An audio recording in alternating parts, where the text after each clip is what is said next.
Hola a todos, bienvenidos a este proyecto titulado Tejiendo mi historia de vida con la historia de Colombia. El objetivo de este proyecto es que encuentre conexiones entre la historia de vida de alguno de mis familiares con la historia nacional, regional y local del país. Ahora bien, yo he escogido utilizar para este trabajo la historia de vida de mis dos abuelitos. El primero, Absalón Camelo, y la segunda, Hermencia Rodríguez. De esta manera utilizaré 5 macrocategorías para entretejer toda la historia y darle un orden lógico.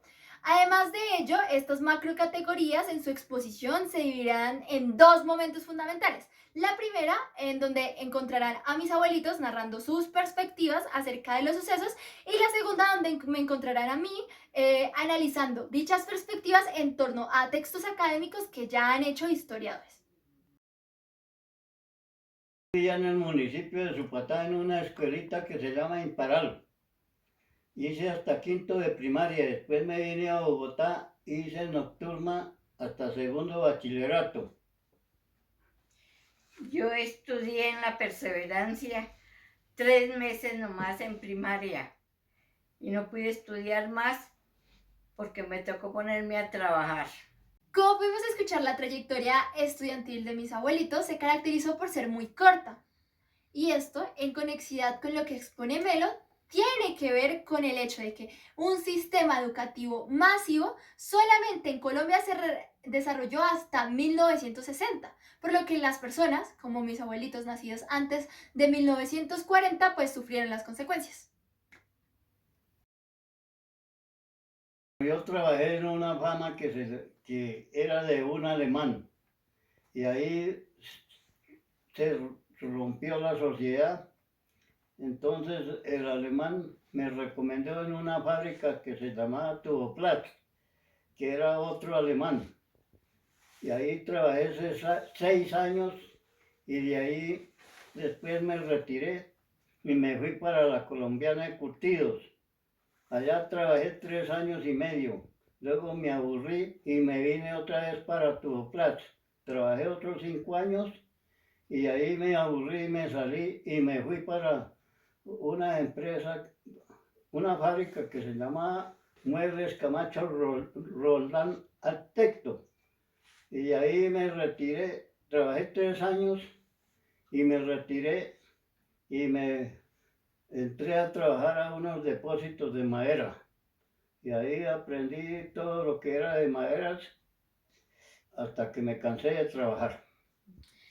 Bueno, yo me entré a una fábrica de dulces, trabajé con unos alemanes allá, ya duré 5 años, me retiré y me entré al TIA a trabajar y de ahí no trabajé nada más hasta que salí pensionada. Ahora bien, después de la Segunda Guerra Mundial, varios empresarios de Europa se desplazaron a Latinoamérica buscando emprender en países como Colombia. Esto se ve reflejado en la historia de vida de mis abuelitos, en tanto ellos pudieron conseguir empleo en dichas empresas. Por ejemplo, Almacenes Tía, donde mi abuelita laboraba, tiene una tradición checoslovaca y Tuboplas tiene una tradición alemana.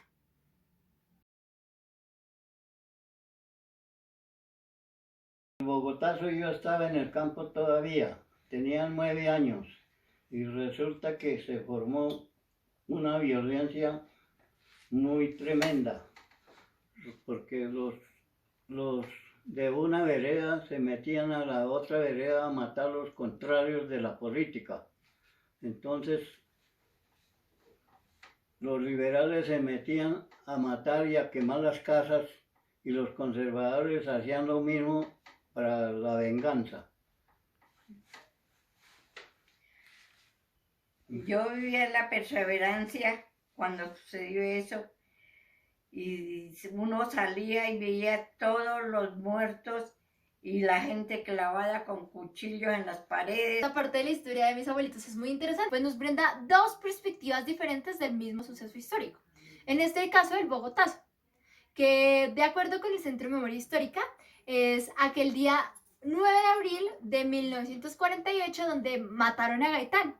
y Bogotá se vio envuelta en llamas. Pero no solo Bogotá, como lo cuenta mi abuelita, también otros lugares del país se vieron afectados por este día de violencia. Según las cifras del Centro de Memoria Histórica, murieron alrededor de 3.000 personas. A mí me pareció que fue buen presidente, que él ayudaba mucho a los pobres y a los ricos no les gustaba porque les quitaba a ellos para darle a los pobres. Voté por Rojas Pinilla, porque él fue el que dio la orden de que las mujeres podíamos votar y teníamos que tener cédula. Respecto a Rojas Pinilla, podemos analizar o más bien contrastar aquello que dicen mis abuelitos con los textos de historia y se encuentra algo muy diferente, pues los textos de historia hablan de Rojas Pinilla como un dictador que conseguía apoyo político a través del populismo. Además, siguiendo a Karl, se puede decir que su forma de gobierno tuvo todas las características de una dictadura militar, en tanto primero censuraba la prensa, segundo perseguía a los intelectuales de izquierda y tercero amenazó a la Asamblea Nacional Constituyente para perpetuarse en el poder. Como ya les había contado que trabajé en Tuboplas, allá fundamos un sindicato obrero, lo cual nos tocaba recoger las firmas que los dueños de la empresa no se dieran cuenta. Fundamos el sindicato, sacamos la personería jurídica y cuando pasamos el pliego de peticiones y nos tocó hacer huelga porque no nos quisieron atender el pliego de peticiones y duramos un mes en huelga hasta que nos arreglaron y levantamos la huelga.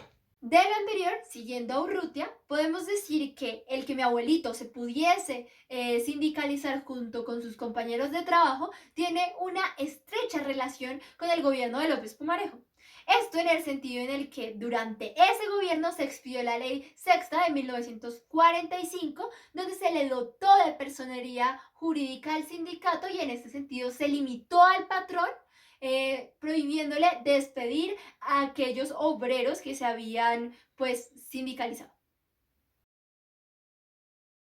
Un familiar nos dijo que aquí en esta urbanización Compartir estaban vendiendo apartamentos, lo cual fuimos a las oficinas, pedimos el formulario y lo llenamos y lo llevamos.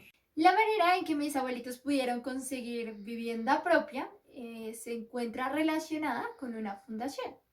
La Fundación Compartir, que es de carácter privado y la cual tiene un gran impacto en Colombia, pues es una de aquellas que lidera en la vivienda de interés social, llegando a construir más de 27.000 casas para distintas familias.